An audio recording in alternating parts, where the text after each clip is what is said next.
Mesdames, Messieurs, bonsoir et merci de nous rejoindre dans le cadre de votre émission C'est à 3, qui est une plateforme de débat contradictoire, une émission qui soulève des interrogations en tout genre, sans tabou, mais dans le respect et la courtoisie. La mondialisation est-elle un danger pour la jeune femme africaine? C'est le thème que nous allons évoquer ce soir. Le marché mondial est largement resté inaccessible pour l'Afrique, mais les efforts pervers de la mondialisation semblent s'être déjà concentrés sur le continent noir, qui, avec ses 780 millions d'habitants, représente un dixième de la population de la planète, avec des maux dont le continent africain est victime: la pauvreté, l'inégalité, l'exclusion, la discrimination, la guerre et les maladies sont venus s'ajouter aux caprices du climat. Mais dans cette émission, c'est l'impact de la mondialisation, cette notion bien que complexe, sur la femme africaine qui nous intéresse. Traditionnellement, les femmes africaines n'avaient pas de place dans la vie en société, sinon elles étaient repliées, sinon renvoyées à de simples citoyennes de seconde zone. Les lois et les coutumes empêchaient à ces femmes, plus qu'aux hommes, d'avoir accès aux facteurs de production, terre et crédit, à l'éducation, à la formation, à l'information, aux soins médicaux pour exercer leur rôle dans l'économie et dans la société en général. Trop souvent, elles ne connaissaient même pas leurs droits légaux ou n'arrivaient même pas à les revendiquer. Au quotidien, elles ploient sous le fardeau d'un partage tout à fait inégal des responsabilités ménagères et familiales. Mais ce portrait de la femme africaine dans la société traditionnelle est-il en adéquation avec ce que nous observons maintenant au quotidien dans notre société africaine? En réalité, la femme africaine a-t-elle choisi d'être plus moderne ou est-elle plutôt victime de la mondialisation? Alors que la dépravation des mœurs fait l'actualité dans certains pays africains, peut-on croire que la mondialisation soit réellement un danger pour les femmes du continent noir? Autant de questions que nous évoquerons ce soir. Et justement, pour en débattre, nous avons convié une jeune entrepreneur, je crois que c'est l'expression, voilà, mademoiselle Zanmeyo Melba Orly. Bonsoir. Bonsoir, Dia. Et merci d'avoir accepté notre invitation. Merci à toi. J'imagine qu'en tant qu'entrepreneur, il y a tellement de choses à faire que vous avez quand même accepté de nous convier du temps pour un thème intéressant. Et mais à mon côté aussi, à mes côtés, sinon, monsieur Jérémy Owon Nguema. Et vous êtes un doctorant en philosophie et vous vous intéressez beaucoup à ces questions. Voilà. Oui, bonsoir et merci. Nous sommes honorés d'être là. C'est nous qui sommes plutôt honorés, nous mis pour les téléspectateurs. Merci vraiment. Nous vous rappelons qu'au cours de cette émission, nous parlerons de la place de la femme en Afrique. Ensuite, nous évoquerons la disparition de l'éducation traditionnelle chez la femme au profit d'une certaine émancipation parfois perçue par la junte masculine comme peut-être de l'impolitesse. On le verra tout à l'heure. Enfin, nous terminerons en nous interrogeant si la mondialisation, sinon la modernisation de la femme africaine est-elle réellement en marche ou nous faisons plutôt face à une dépravation de mœurs. D'entrée de jeu, madame, monsieur, pensez-vous que la mondialisation soit un danger pour la jeune femme africaine? Femme d'abord ou homme d'abord? On va dire qu'on fait honneur aux femmes aujourd'hui. Ok. Merci. Selon moi, aujourd'hui, on ne peut pas dire que la mondialisation soit un danger pour la jeune femme africaine. Tout simplement parce que la mondialisation permet l'échange entre communautés, ce qui permet aussi non seulement d'échanger ses valeurs en tant que femme, mais aussi de, comment pourrais-je le dire, faire valoir ses compétences et d'en apprendre un peu plus. Comme tu l'as dit lors de ton introduction, il était difficile pour la femme africaine de se dévoiler au monde, de prendre position et bien d'autres. Aujourd'hui, la femme africaine peut se mesurer à la femme européenne, c'est-à-dire apprendre d'elle sur le plan économique, voir son impact économique et social dans son pays et essayer de l'imprégner à nouveau dans, dans son pays africain. Donc selon moi, oui, non, la mondialisation n'est pas un danger. Pas un danger, c'est certainement un avis que vous ne partagez pas. Sans doute pas, mais sans doute pas. Pourquoi? Mais parce que dans son acception ou dans ce qu'elle vient de dire, il y a quand même quelque chose d'essentiel qu'on oublie très souvent. C'est que la mondialisation en tant que processus, c'est un processus chargé d'idéologie et donc chargé de valeurs qui ne sont pas les nôtres. Je préfère le préciser comme ça. Et donc, et la grande illusion, c'est souvent de croire que bon, mondialisation veut dire tout le monde. Mais quand on fait attention, on se rend compte que mondialisation, c'est pas tout le monde. Mondialisation, c'est mondialisation, occidentalisation. C'est mondialisation, occidentalisation, et donc d'une certaine façon, les valeurs qui nous sont transmises, ou encore le dispositif qui est mis en place, mais il n'est pas là, je ne sais pas, entre guillemets, pour promouvoir les autres valeurs, pour promouvoir les autres cultures, il est là pour promouvoir une culture, et donc dire que c'est une chance pour la jeune femme, je suis un peu mal à l'aise. Et tout à l'heure, elle parlait d'échanges entre les peuples, entre les communautés, que c'est le cadre idéal pour échanger. Ça veut dire que si je me réfère à votre définition, votre conception de ce terme, vous ne partagez pas ce point de vue? Non, je ne partage pas cet avis.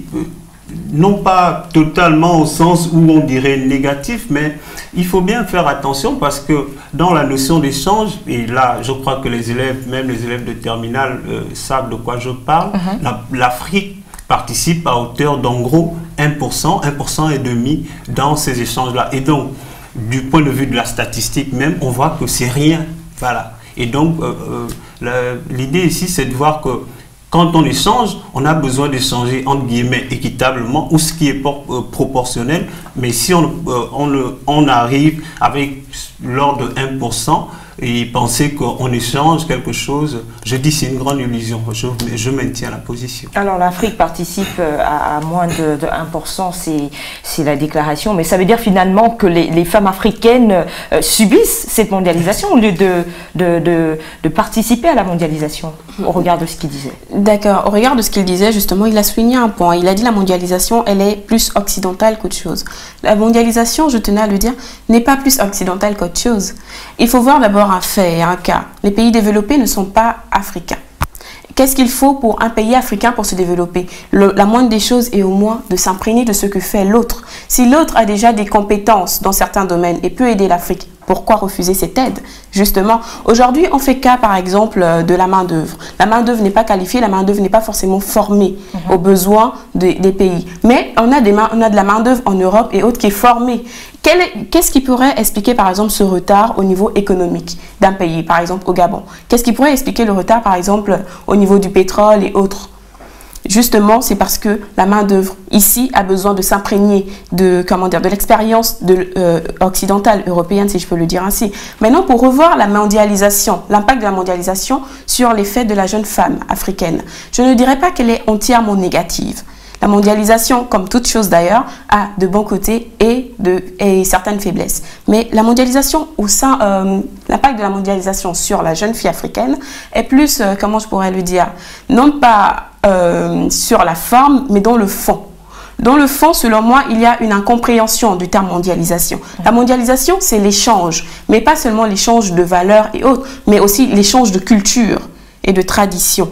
Bon, maintenant, quand on avance, on constate que au fil du temps, la jeune femme africaine délaisse quelque peu sa culture et s'imprègne plus de celle européenne, occidentale. Cela n'est pas forcément la faute du terme mondialisation ou de la mondialisation en elle-même.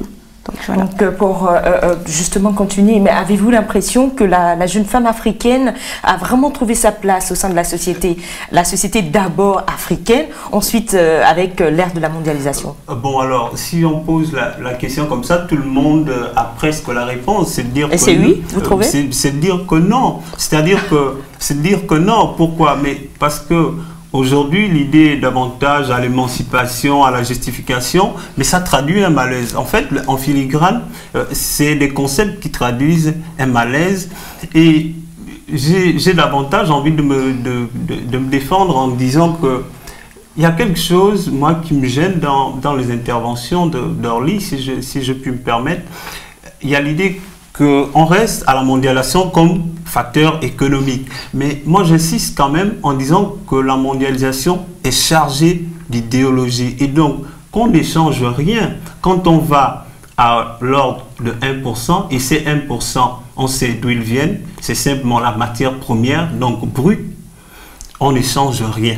C'est le principe. Maintenant, si on regarde le débat en disant que qu'est-ce que la jeune femme y gagne, mais elle ne gagne rien. Parce qu'aujourd'hui, c'est quand même la mondialisation qui fait des dégâts dans notre culture. C'est la mondialisation qui déprave les jeunes filles. J'ai envie de dire ça comme ça.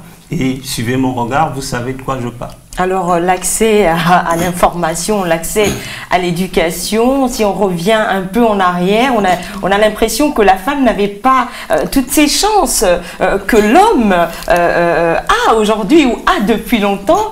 Ne doit-on pas dire que la mondialisation est quand même bénéfique, puisque ça a permis à la femme d'avoir accès à l'éducation et à tous les mêmes droits que les hommes? Mais justement, j'en venais. Il faut savoir une chose, Monsieur Jérémy, c'est que premièrement, la mondialisation n'est pas que dépravation de la jeune femme africaine. C'est comme je l'ai dit il y a peu de temps, la mondialisation est aussi échange de valeurs et de culture. Mais l'objectif pour chacun est de rester là où il est, mais de partager ce qu'il sait et donner ce qu'il peut donner. Donc, l'objectif en lui-même n'est pas de s'accaparer totalement de la culture d'autrui, mais de faire exister la sienne dans la société d'autrui. C'est-à-dire, on peut retrouver, par exemple, dans des pays francophones et autres, des Sénégalais, des Africains, bien sûr, mais qui consomment toujours, comment dire, leur tradition. C'est-à-dire, ils organisent quand même des fêtes et autres. On en a eu d'ailleurs au Gabon, des Brésiliens qui sont venus et qui ont montré aux gens comment ils dansent chez eux, etc. On peut parler de ça. À chacun sa culture, à chacun sa tradition. Maintenant, là, on peut parler, comment dire, d'un laisser-aller de la jeune femme africaine vers la culture de l'autre, du moment où, oui, on peut dire, oui, elle s'expose, elle s'exhibe parce qu'elle veut faire comme autrui, elle veut faire comme la Brésilienne, l'européenne et tout le reste, ce qui n'est pas forcément la base de sa culture à elle, mais cela ne veut pas dire en tant que tel que le terme mondialisation en lui-même est dépravation. Parce que n'oublions pas aussi que la mondialisation, même si nous sommes à 1% des échanges, la mondialisation permet aux pays africains de revoir aussi leurs lacunes économiques. D'un côté, qu'est-ce qui a permis aux Africains de réaliser et de constater que mais là, devant nous, nous n'avons pas forcément une main-d'œuvre formée. Qu'est-ce qui permet aux Africains, aux pays africains aujourd'hui de dire, écoutez, allez-y vous spécialisez en Europe et revenez-nous. Qu'est-ce qui permet aujourd'hui aux pays africains de dire, écoutez, il nous faut des routes, il nous faut des ponts et autres. C'est justement la mondialisation qui nous permet de voir aussi le fonctionnement des autres pays développés et qui nous permet d'imprégner ça chez nous. Qu'est-ce qui nous permet d'avoir des matériaux que nous n'avons pas? Parce que oui, les pays africains se vantent beaucoup d'avoir des matières premières et autres, mais après, ce n'est pas juste, comment dire, le point fort d'une économie. Aujourd'hui, on va constater qu'en économie, il n'y a pas que les matières premières qui donnent, mais aussi comment, le service et l'industrie. Chose qui n'est pas forcément la base d'un pays africain. Donc pour moi, en termes économiques, si vous prenez mon avis personnel, je vous dirais clairement, la mondialisation est un atout. Mais sur la femme africaine que vous représentez ici sur le plateau, vous pensez que c'est réellement un atout? Vous parliez d'abandon de culture, vous parliez on va dire que la jeune femme africaine s'accapare la culture qui vient de l'extérieur, la culture occidentale, etc., au profit, en laissant, je veux dire, sa culture de côté.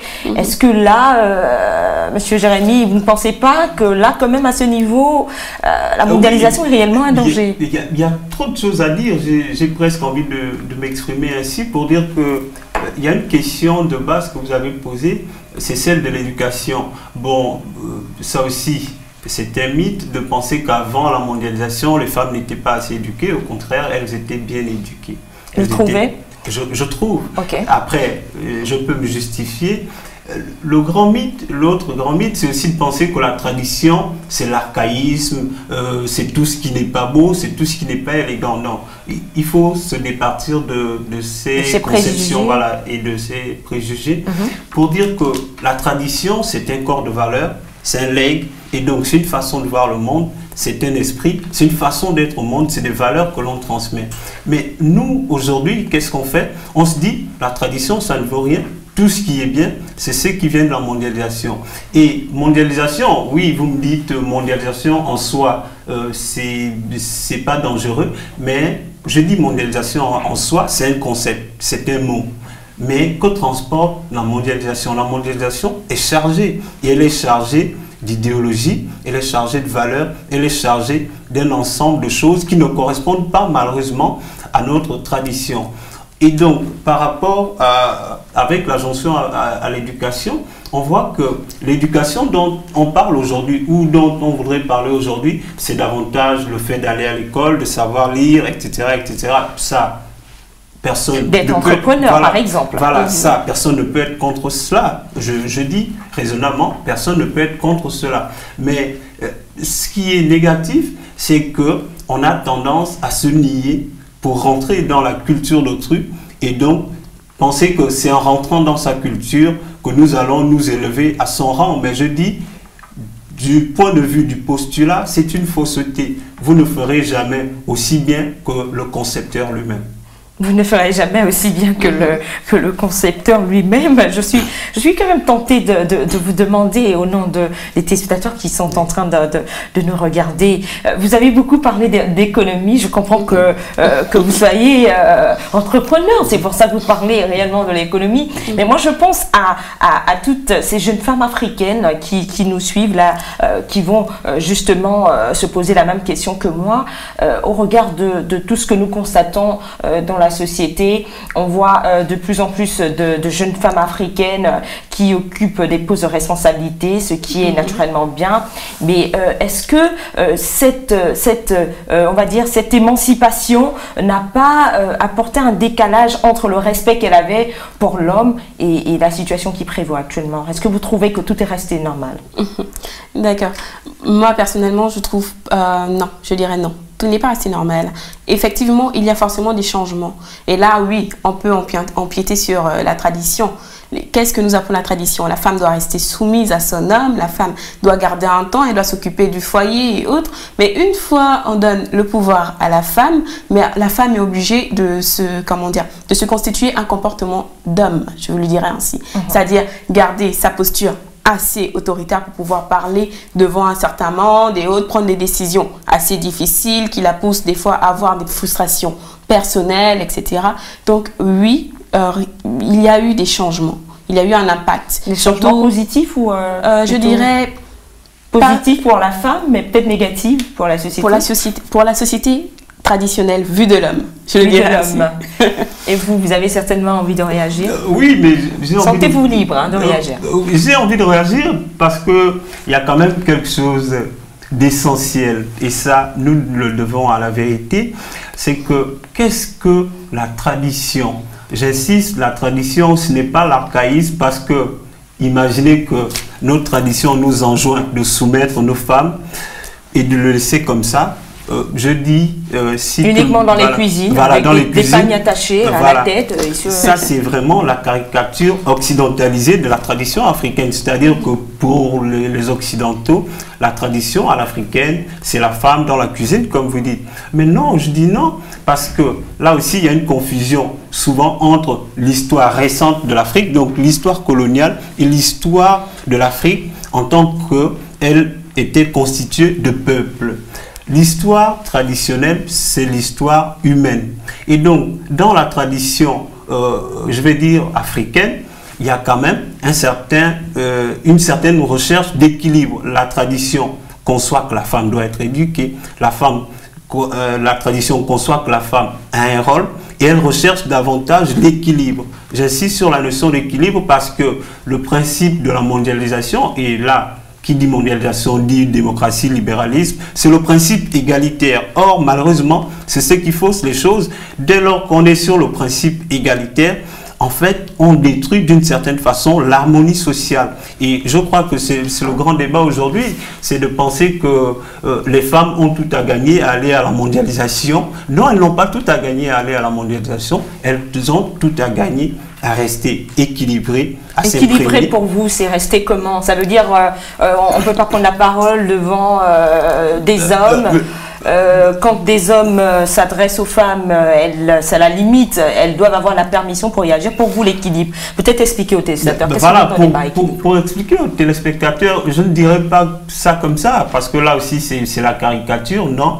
C'est dire que la tradition, c'est que à certains endroits, les hommes ont l'obligation de prendre la parole. À certains endroits, ce sont les femmes qui doivent prendre la parole. Donc c'est cette recherche d'équilibre-là qu'il faut, plutôt que l'égalité qui engendre d'ailleurs l'anarchie. Et qui va instaurer cet équilibre? Mais je dis c'est la mondialisation parce qu'elle est portée par un ensemble de valeurs. C'est le libéralisme, c'est la démocratie, c'est l'égalité, etc., etc. Alors nous marquons justement cette pause pour entamer la deuxième partie de l'émission qui sera en rapport avec la disparition de l'éducation traditionnelle chez la femme au profit d'une certaine émancipation souvent critiquée. Retrouvons-nous dans un court instant.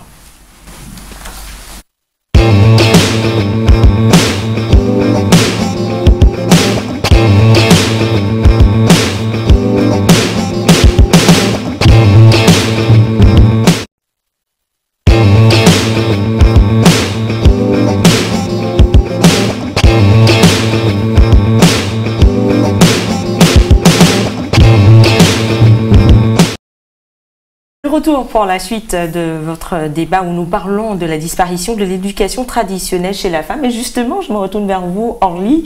De plus en plus de plats africains, de moins en moins, je veux dire, de plats africains au profit de plats occidentaux. Qu'est-ce que vous avez à dire par rapport à ça? Là aussi, c'est quand même la mondialisation qui est à l'origine de cette situation. Mais oui, et c'est là où je dirais, les goûts, il en va de soi en fait. C'est-à-dire, la mondialisation nous permet de voir autre chose, de côtoyer autre chose. On ne va pas criminaliser la jeune femme africaine parce qu'elle peut faire manger... cuisiner du riz avec du poulet ou du steak et des frites et autres. Donc tout dépend. Et puis c'est plus facile, c'est ça. Oui, on peut le dire ainsi. Mais n'oublions pas aussi que nous sommes, quand on parle de mondialisation, on parle de tendance, on parle de mode. Et aujourd'hui, on se dit non, mais les plats africains, le nyambois et tout ça, ça va me faire grossir. Donc je préfère manger un steak. Mais là encore, je ne vois pas réellement si on doit incriminer la jeune femme africaine si elle veut garder sa taille. Et vous avez besoin de réagir. Mais, vous voyez, je suis obligée de rigoler un peu parce que c'est chargé de stéréotypes, c'est chargé de préjugés. Je dis, nos parents ont vécu là-dedans, ils n'étaient pas les plus obèses. Regardez l'Amérique et vous connaîtrez qu'est-ce que l'obésité. C'est le berceau de la mondialisation. Et donc, il faut garder ça à l'esprit. Le deuxième aspect qui me gêne dans votre intervention, c'est de penser que effet de mode veut dire ce qui est bon à suivre. Moi, je dis effet de mode, c'est pas ce qui est bon à suivre. Je dis pour nous, nous avons intérêt à préserver notre culture. Je dis, vous allez à la mondialisation parce que vous êtes chargé d'une culture. Mais si vous allez à la mondialisation sans rien, je dis, vous êtes absorbé. Et c'est le problème avec la jeunesse africaine. Je dis la jeunesse africaine, je sais qu'il y a beaucoup de jeunes africains qui sans doute se reconnaîtront dans les positions que je défends ici. C'est l'idée que le véritable combat, c'est d'abord un combat culturel. Il faut préserver notre identité. Ça ne veut pas dire ne pas mettre le costume, mais ça veut dire s'imprégner d'un certain nombre de valeurs, avoir une certaine vision du monde, parce que j'insiste, c'est ça la culture. C'est une certaine vision du monde, une certaine vision du progrès, alors que la mondialisation, c'est l'effet de monde. Essayons d'être comme tout le monde. Mais quand tout le monde est comme tout le monde, la vie, l'existence devient fade. Et malheureusement, c'est ça les travers de la mondialisation. Et donc ça ne justifie pas cette absence de plats africains au profit de plats occidentaux, tout en précisant, comme le disait Orly tout à l'heure, qui sont peut-être plus faciles à cuisiner, etc. Ça ne devrait pas... Voilà ce que je suis en train de dire, c'est-à-dire que l'effet de mode, c'est de penser que bon, comme tout le monde fait comme ça, c'est facile, je vais m'y mettre. Mais je tenais quand même à souligner un point. Quand je parle d'effet de mode, on va faire un truc tout simple. C'est-à-dire, il faut comprendre que quand on dit jeune femme africaine, comme vous l'avez dit tout à l'heure, il y a des gens qui se reconnaîtront en vous. Quand on parle de jeune femme africaine, il y a des catégories. La jeune femme africaine qui aime encore cultiver, la jeune femme africaine qui aime encore travailler, faire les travaux ménagers et autres, la jeune femme africaine qui est très tendance, très à la mode et autres, la jeune femme africaine entrepreneur et tout le reste. Donc, ne mélangeons pas tout. J'ai l'impression que vous généralisez mes propos. Catégorisez, s'il vous plaît. Quand je parle d'effet de mode, c'est juste un exemple parmi tant d'autres. Donc, en revenant sur la tradition, je tenais à vous dire quelque chose. Pensez-vous que les pays européens n'ont pas de tradition, eux? C'est à vous que j'ai envie de retourner la question en disant, oui, ils ont une tradition et c'est cette tradition qui est transportée dans les valeurs de la mondialisation. C'est-à-dire que la tradition française, pour revenir au contexte qui nous lie, ou du moins qui est le plus connu chez nous, le paradigme de la tradition française, c'est ce paradigme-là, c'est le paradigme de l'égalitaire, c'est le paradigme du cassoulet, c'est le paradigme du jambon, c'est le paradigme du vin Bordeaux. Or, pour nous ici, c'est ce qui est bien. Vous voyez que qu'est-ce qu'on fait? On suit simplement la tendance qui est une tradition des autres. Et donc, encore une fois, vous généralisez. Non, je ne généralise pas. Je dis ceci. En revenant à vos propos, vous dites qu'il faut bien catégoriser, etc. Mais malheureusement, je dis malheureusement, j'ai le goût de la complexité, mais malheureusement, nous devons le reconnaître, la science n'est science que parce qu'elle prend parti pour la généralité. Ça veut dire que lorsqu'on veut porter des jugements, nous sommes souvent obligés de nous adresser, sinon de voir comment le plus grand nombre se comporte. Et le plus grand nombre se comporte comment? Je dis contexte Gabon, essayons de bloquer là. Après, on peut élargir, mais contexte Gabon, vous serez quand même d'accord avec moi que la plupart de nos jeunes ne se comportent pas selon les vertus, selon les valeurs de nos traditions. Et c'est ça le malheur de la mondialisation. Et qu'est-ce que vous reprochez justement à la jeunesse gabonaise? Je rappelle que je rappelle que vous allez répondre plutôt à mes questions au lieu de vous poser des questions entre vous. C'est justement l'occasion pour moi de vous demander que on a constaté que certains hommes ou bien la société en général, vous direz encore que ce sont des stéréotypes, mais en tout cas on dit aujourd'hui que nos mères avant pour sortir, elles s'habillaient. Or, nos sœurs, pour sortir, se déshabillent carrément. Qu'est-ce que vous avez à répondre par rapport à cette expression? Je dirais, ça, c'est parfaitement à l'homme. Ça appartient à l'homme. C'est un truc, c'est une citation qui vient de l'homme. Ça me fait rire, excusez-moi. Oui. Non, dans le fond, je vais vous dire un truc. Dans le fond, si on analyse bien nos traditions, on nous répétait sans cesse, écoute, tu dois bien t'habiller. Écoute, tu dois travailler, tu dois t'occuper de la maison. Écoute, tu dois avoir un homme. Donc, pour moi, personnellement, quand je regarde certains comportements aujourd'hui, je ne me dis pas cela est forcément dû à la mondialisation, mais juste à un mauvais et un vilain mélange mondialisation-tradition. C'est-à-dire aujourd'hui, nous rencontrons des jeunes filles, des jeunes femmes qui s'habillent, qui savent se maquiller, qui savent se faire belles, se vendre, mais pas forcément pour aller chercher du travail ou encore pour postuler à un emploi et autres, mais par contre pour chercher un homme. C'est-à-dire, et j'ai rencontré des jeunes filles qui te disent, moi je vais chercher un homme, il me donnera de l'argent. Il me donnera de l'argent, il s'occupera de moi. Ça, moi je dis, c'est un facteur, c'est un point négatif de la tradition. L'impact de la tradition sur les mentalités des jeunes, de la jeunesse africaine. Je ne sais pas, je ne sais pas si je m'abuse à vous interrompre, mais je dis, tout votre raisonnement, depuis le début, il est chargé de stéréotypes parce que la tradition ne nous enjoint pas ça. Nos traditions savent que dès lors que l'homme a atteint un certain âge, il est en droit d'être marié. Et dans le cadre de homme grand âge ou homme en tant que masculin, dès lors que vous avez atteint un certain âge, vous êtes en droit de vous marier. Et souvent, je dis bien, et souvent dans la tradition, c'est la famille qui recherchait la femme pour vous. Ça, c'est un. Le deuxième aspect, c'est que lorsque vous êtes marié, nos traditions ne disent pas c'est l'homme qui doit tout faire et la femme reste à la maison. Je dis c'est une mauvaise interprétation, c'est un stéréotype que la colonisation, je ne sais pas, a laissé, mais on recherchait l'équilibre. La femme faisait les travaux champêtres, etc.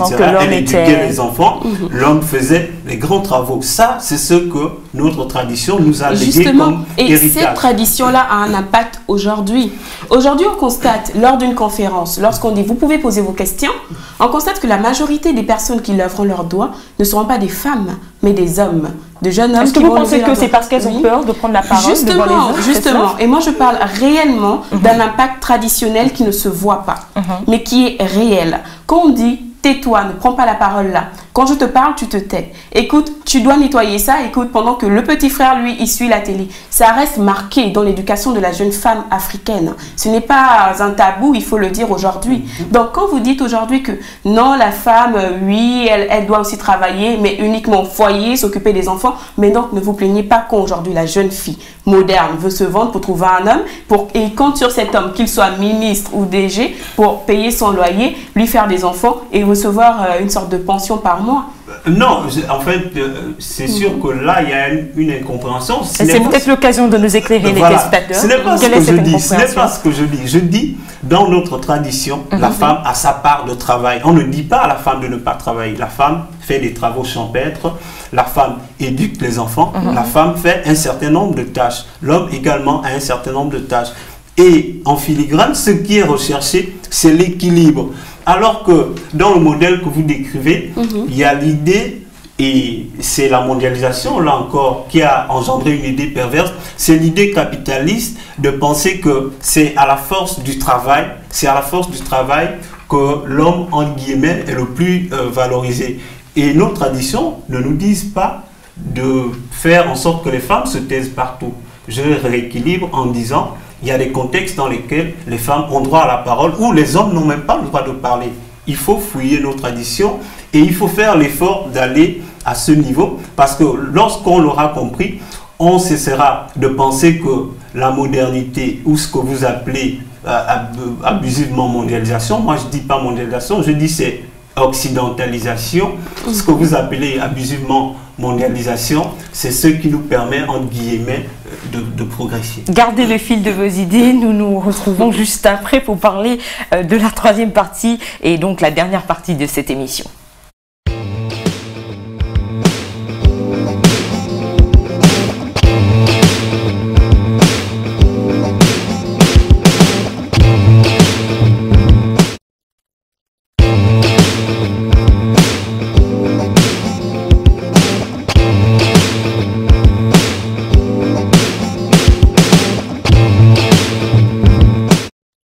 Troisième et dernière partie de cette émission de débat, le débat contradictoire sur la chaîne panafricaine Canal 7. Et nous allons justement aborder la question de la modernisation dont vous étiez en train de faire état. La modernisation de la femme africaine est-elle réellement en marche? Je suis justement tentée de vous poser cette question. Est-ce que c'est une bonne chose qu'aujourd'hui cela soit plus facile d'avoir une femme ou c'est plutôt une mauvaise chose? Je ne sais pas. Par rapport aux difficultés dans l'ancien temps, avant c'était tout un protocole, vous étiez en train de l'expliquer, Oui. Les parents devaient choisir, etc. C'est à la limite, hein, s'ils passaient au peigne fin le comportement, les qualités, les défauts de la femme. Aujourd'hui, il y a une facilité quand même, et ça a quand même profité pour qu'il y ait plus de mariages à l'état civil. Ne pensez-vous pas quand même qu'à ce niveau, la mondialisation a apporté de bonnes choses? Oui, enfin, je suis votre raisonnement, mais je suis dans l'obligation de rectifier. On choisissait une femme sur la base de critères de vertu, de moralité, de force, etc., etc. Donc, on ne se levait pas un bon matin, le bon Dieu m'a dit et on choisissait. Comme non. on le voit aujourd'hui, Voilà. 2 jours à peine et on dit Voilà. c'est ma femme. Or, le problème aujourd'hui, c'est d'avoir introduit un peu trop de liberté dans nos façons de vivre. Je ne dis pas que je suis contre la liberté. Il faut bien peut-être suivre mon raisonnement. Je dis il y a un peu trop de liberté qui font que, ou du moins qui fait que aujourd'hui tout le monde peut prétendre à tout. Dans une société où tout le monde peut prétendre à tout, rassurez-vous, c'est le chaos. Rassurez-vous, c'est le chaos. Et c'est le problème en filigrane. Aujourd'hui, on a une femme, on n'écoute pas ses parents, on s'engage, on fait comme on veut, mais on sait où ça mène. J'ai pas envie de parler de statistiques, de taux de divorce, etc., etc. Après, il y a d'autres facteurs. L'homme que j'ai épousé, il n'est pas assez riche, il n'est pas assez beau pour moi. Et on peut ajouter un certain nombre d'arguments comme Et ça. tout ça sont les méfaits de la mondialisation. Voilà, on peut justement. ajouter un ensemble d'arguments comme ça pour dire que le trop plein de liberté, a quand même déstabilisé et déstructuré notre culture et nos façons d'être. Et c'est un avis que vous ne partagez pas? Non, je ne partage pas du tout. Surtout quand il parle de chaos, le fait de pouvoir donner son avis et d'être partout. Et, je pense qu'il est contre l'égalité. Mais il faut replacer un peu le terme égalité. Nos sociétés sont construites sur la base de nos traditions, premièrement. C'est-à-dire, même nos bâtiments et autres, il y a une certaine structure traditionnelle qui nous impose aussi un certain règlement et tout le reste. C'est-à-dire, on ne peut pas rentrer dans un ministère, par exemple, dans certaines mairies, habillés en mini-jupe et autres, etc. Donc, nos valeurs sont encore là, transcrites dans nos sociétés, bien que nos sociétés soient mondialisées. Donc, quand on avance et que vous dites c'est le chaos pour la jeune fille de se mettre au même niveau par exemple que l'homme, de prétendre aux mêmes choses, au même poste que l'homme, je dis que vous abusez, monsieur. C'est-à-dire, à part si vous êtes contre... Non, je ne vous interromps pas, mais je reprécise ma pensée, je crois que c'est essentiel. Ce n'est pas ce que je dis. Je ne dis pas que je sois contre l'égalité. Je dis le trop-plein d'égalité, et c'est le credo de la mondialisation, c'est de nous faire croire que tout le monde peut prétendre à tout. Je dis le trop-plein d'égalité. Tout le monde, c'est-à-dire hommes et femmes ne peuvent pas prétendre à tout. Non, ça veut dire quoi? Permettez-moi. Ça veut dire quoi? Ça veut dire que, en réalité, le problème aujourd'hui, c'est que c'est pas décent qu'une fille sorte déshabillée de chez elle. Je dis pourquoi c'est pas décent, mais c'est parce que ça heurte les sensibilités. C'est un. Et donc, d'une certaine façon, vous indisposez les autres, alors que, j'insiste, le critère dans lequel nos sociétés ou nos traditions évoluent, c'est le critère d'équilibre. C'est le critère d'équilibre. Il faut prendre en compte les autres. Et le deuxième aspect, pour finir, je vais vous donner la parole, c'est quand même de voir que, je ne dis pas il faut retourner à nos traditions. Ce n'est pas ce que je dis jusqu'à présent. Je dis la mondialisation à laquelle nous prétendons, nous devons y aller chargés de nos valeurs. Si on n'a pas de valeurs, parce qu'on imagine que tout ce qui est mondialisation, c'est ce qui est bien, justement, on va à une rencontre sans rien et donc on reçoit tout. C'est ce que je défends jusqu'à présent. Je ne dis pas que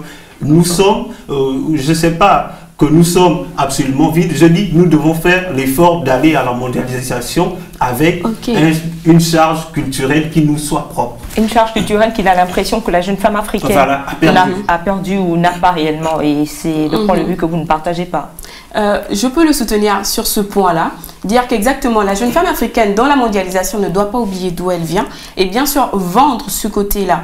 Bon, maintenant, pour venir au fait du chaos, comme il a dit, c'est là mon sérieux. C'est la notion de chaos. Bien sûr, bien sûr. Vous ne pouvez pas dire que être une jeune femme et prétendre au même poste, aux mêmes ambitions qu'un homme entraînerait à un chaos. Moi, je dirais non. Parce qu'aujourd'hui, si on voit par exemple, je vais prendre une catégorie, l'agriculture par exemple. En ce moment, l'agriculture, 70% des femmes africaines valorisent l'agriculture et elles produisent près de 90% des produits du secteur agricole. Ouais. Du secteur agricole, merci. Mais cela ne veut pas dire pour autant que les travaux du secteur agricole sont faits pour la femme, par exemple. Non, il faudrait voir la place de la femme comme une aide aussi. Comme une aide à l'homme. Et quand on parle de mondialisation, on parle aussi de progrès, on parle d'échange. Donc, dire aussi que la jeune femme africaine, elle transporte uniquement les valeurs occidentales et autres, je trouve que c'est abusé. N'oublions pas qu'on a les médias. L'effet de l'éducation, par exemple, on peut prendre par exemple l'impact des médias sur la jeunesse africaine, la jeune femme africaine. Donc, on ne peut pas forcément dire que la mondialisation, en fait, j'ai l'impression qu'on se limite à un secteur. C'est-à-dire, on voit juste l'aspect, l'image que renvoie la jeune femme. Or, il y a un fond. On peut être impacté non seulement par son éducation à la maison, mais aussi celle extérieure. Si celle, par exemple, là je vous rejoins, si celle de la maison n'est pas assez forte pour maintenir les principes et la rigueur traditionnelle africaine face à la mondialisation, face aux autres sociétés, là je vous rejoins et je suis d'accord avec vous. Bon, enfin, je ne sais pas, mais il faut repréciser peut-être un élément de base. Un élément de base, c'est que... Justement, le chaos dont vous parlez là tout à l'heure, vous remarquez bien qu'aujourd'hui, on a des femmes présidentes, des femmes ministres, des femmes pilotes, des femmes entrepreneurs. Est-ce que c'est plutôt un chaos ou plutôt moi, je serais le premier à défendre, je serais le premier à défendre ce type de société. Je dis bien, je précise. Mais ce n'est pas un paradoxe. Ce que je dis, par contre, en filigrane, c'est l'idée que dans nos sociétés aujourd'hui, le problème, c'est pas tant la question, et là ça revient à la question du progrès, la question du progrès n'est pas toujours à copier sur le modèle occidental. Ça veut dire quoi? Ça veut dire que dans nos sociétés également, il y avait des femmes qui commandaient. Pour ceux qui sont de la culture fan, ils savent qu'il y a des femmes qui ont dit le fait. C'est une ethnie du Gabon. Voilà, c'est une ethnie du Gabon. Ils savent que les femmes ont dit le fait. Ça veut dire que même dans nos cultures, il y a quand même cette liberté-là de faire en sorte que les gens se réalisent selon leur mérite, selon leurs compétences. Par contre, le trop-plein, j'insiste sur le trop-plein de la mondialisation, c'est de nous faire penser que tout le monde peut tout faire. Lorsque vous parlez des femmes qui sont... Vous parlez de tout le monde peut tout faire. Vous faites allusion à l'égalité, cette égalité dont on parle entre les hommes et les femmes. Voilà. Et lorsque vous parlez d'agriculture, vous dites quelque chose d'essentiel. Vous dites que 70% des femmes produisent, entre guillemets, pour l'Afrique, sinon pour de nombreux pays africains. J'ai presque envie de vous demander, est-ce que c'est une mauvaise chose? Ce n'est pas une mauvaise chose. Mais le problème, c'est qu'on a stéréotypé, pas stéréotypé, du moins, on a dévalorisé un certain nombre de métiers qui font qu'aujourd'hui, penser qu'être agriculteur, c'est rien. Il vaut mieux être entrepreneur comme vous l'êtes. Vous voyez que là aussi, ce sont les effets pervers. Encore une fois, je vous disais tout à l'heure qu'il y a des catégories quand on parle de jeunes femmes africaines. Voilà, je dis, et donc ça, c'est un travail, des réformes qu'il faut, c'est-à-dire que dans le processus et la façon dont nous voyons le monde, nous devons admettre que la mondialisation ne nous apporte pas tout. je dis bien, la mondialisation ne nous apporte pas tout et que nous n'allons pas nécessairement vers le progrès parce que nous suivons les valeurs qui sont issues de la mondialisation, mais qu'au contraire, nous avons à nous réaliser en progressant à partir de notre propre socle culturel. Et donc, on ne dévalorise pas l'agriculture parce que lorsque vous dites ça, vous avez l'impression que, bon, labourer la terre, c'est quelque chose de péjoratif et que c'est être au bureau qui est amélioratif. Ah non, je ne l'ai pas dit. Non, je dis, c'est ce qui semble ressortir parce que vous dites 90% des femmes sont relayées dans le domaine de l'agriculture. Alors, il y avait tout à l'heure une photo de jeunes femmes dans des structures qu'on appelle boîtes de nuit. Ce serait bien que la technique essaie de nous replacer ces photos-là.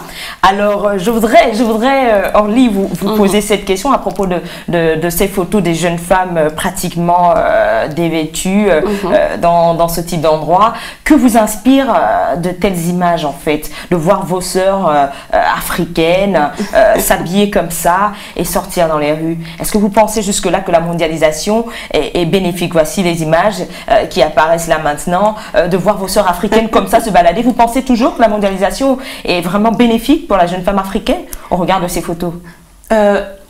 Oui, la mondialisation est bénéfique et je maintiens ma position.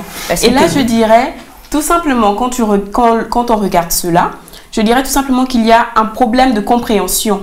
Encore une fois, oui, il faut partir chargé de ses valeurs, ne pas oublier d'où l'on vient, qui on est, mais aussi derrière, il faut comprendre en fait l'importance et l'utilité de la mondialisation. L'importance et l'utilité de la mondialisation n'est pas tant d'entraîner une dévalorisation ou encore, comment dire, un chaos dans certaines sociétés africaines, mais plutôt de les élever. L'échange permet un développement économique plus accru. Donc, voir ce genre de comportement, certes, ça m'amuse un peu parce que oui, c'est justement la tendance auprès des jeunes femmes, de la jeunesse africaine, mais voir ce genre de comportement me fait tout simplement réaliser que le terme mondialisation n'est pas pris à son sens, au sens auquel il devrait être pris. Justement, parler d'effet de mode. Voilà, mais le problème, c'est que vous parlez d'effet de mode. Et l'effet de mode, on le suit, ou du moins, on suit la mode. Pourquoi? On suit la mode, mais c'est parce que on ne se reconnaît pas dans sa propre valeur. Est-ce que vous comprenez? Ça, c'est essentiel. Mais que vous inspirent ces images-là? Voilà, bon, à la limite, je suis un peu triste. Je suis un peu triste pour l'Afrique. C'est parce que là, on réalise quand même qu'il y a des gens qui ne comprennent pas peut-être qui ils sont. Je dis, il y a des gens qui ne comprennent pas peut-être qui ils sont parce que ce qu'on voit là, c'est la mimétique. On veut copier. Et on sait qui on copie. C'est le modèle américain, c'est le modèle des méga stars. Bon, qui... Pour eux, s'exhiber comme ça, il n'y a rien d'indécent à le faire. Parce que leur société, justement, votre mondialisation permet ça. Et elle n'en dit rien. Par contre, ça, et c'est là que je vais revenir à votre je vais dire, argumentaire. Il faut bien voir que dans l'idée de mondialisation, il n'y a pas que l'aspect de progrès. Je dis même, il n'y a pas d'aspect de progrès. Pourquoi? Mais c'est parce que on ne peut pas progresser sous le paradigme d'une seule vision du monde. Ça tue l'humanité. Et j'insiste là-dessus. Pourquoi? Parce que le progrès, il se fait par une conception du monde, une vision du monde, une culture. Si on enlève ça à un continent comme l'Afrique, je dis, l'Afrique qui est promis à être le continent de demain ne sera rien parce que l'Afrique ne sera pas portée ou chargée de ses valeurs, mais on va essayer de mimer l'occidental et à ce jeu-là, je dis, l'Afrique ne s'en sortira pas. L'Afrique ne se sortira pas avec de tels comportements, mais je continue de dire peut-être encore nous aider en plaçant plutôt des images de femmes africaines, j'ai envie de dire, qui valorisent réellement la culture africaine. On avait, voilà, tout à l'heure, là on a tout de suite des images. Est-ce que pour vous, c'est plutôt comme ça que vous voyez la femme africaine? Je dis pas comme ça, mais je dis là, c'est pas mauvais. C'est-à-dire qu'on peut avoir une femme comme ça, et qui soit entrepreneur, qui soit chargé de ses valeurs. Je ne m'insurgerai pas contre cette femme-là. Ça reflète bien le continent. Voilà, ça reflète quelque chose de meilleur pour le continent. Or, une femme, comme on a vu précédemment, je dis, quelque part, ça veut quand même dire que nous sommes en régression et nous ne sommes pas en progression. Alors qu'on dit que l'habit ne fait pas le moine, qu'est-ce que vous avez à dire par rapport à ça? Tout de même, j'ai l'impression que vous m'enfermez dans une petite boîte comme ça. Mais non, parce que justement, si vous dites que valoriser sa culture, son pays, sa tradition, il faut s'habiller comme ci, il faut manger ceci et cela, bah, je dirais tout simplement, moi, je suis où? C'est-à-dire, il faut mettre en avant un fait. La mondialisation nous permet d'être soi, c'est-à-dire de dire qui on est, de faire entendre notre voix, d'être soi-même. Donc, je ne peux pas forcément exister en portant des pagnes, excusez-moi, en portant des pagnes et autres, mais en parlant de mon pays et en valorisant mon pays. Je peux donner des conférences dans un autre pays, mais habillé convenablement, par exemple. Cela ne veut pas dire que je dévalorise ma culture et autres. Non. Quand l'habit ne fait pas le moine. Non, l'habit ne fait pas le moine. On va s'accorder là-dessus, mais on reconnaît le moine à son habit. On reconnaît le moine à son habit. C'est la précision qui vaut son pesant d'or. Ça veut dire quoi? Ça veut dire qu'un Africain qui pense que pour lui, manger cassoulet tous les jours ou boire du vin tous les jours, c'est pas grave, je dis quelque part, il est en train de se perdre. Est-ce que vous voyez?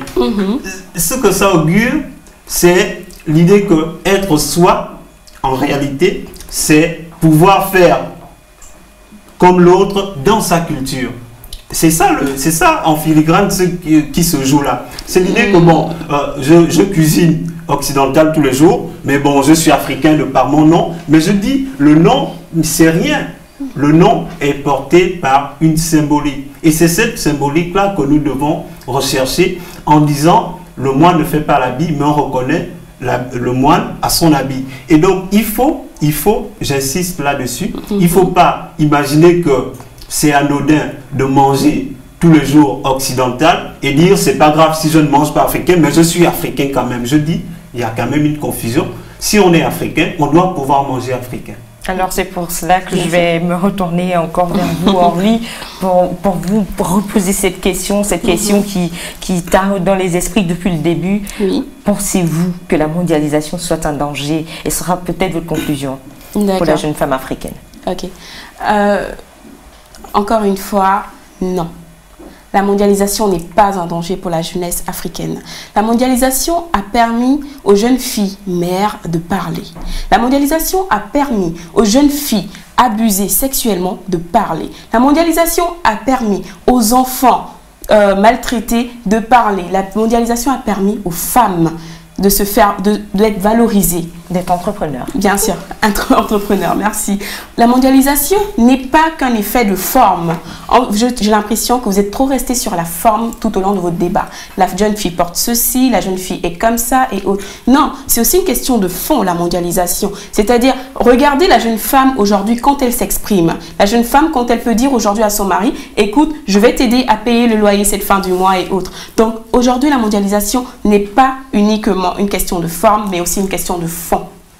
D'accord, mais moi j'ai plutôt envie de faire l'inverse. Je sais que je n'arriverai pas peut-être à vous persuader avec les arguments que j'ai déployés là, mais moi j'ai plutôt envie de dire l'inverse. La tradition n'interdit pas la liberté. La tradition n'interdit pas aux femmes de progresser. La tradition fait en sorte que nous soyons nous-mêmes et que nous allions à la mondialisation avec quelque chose qui nous soit propre.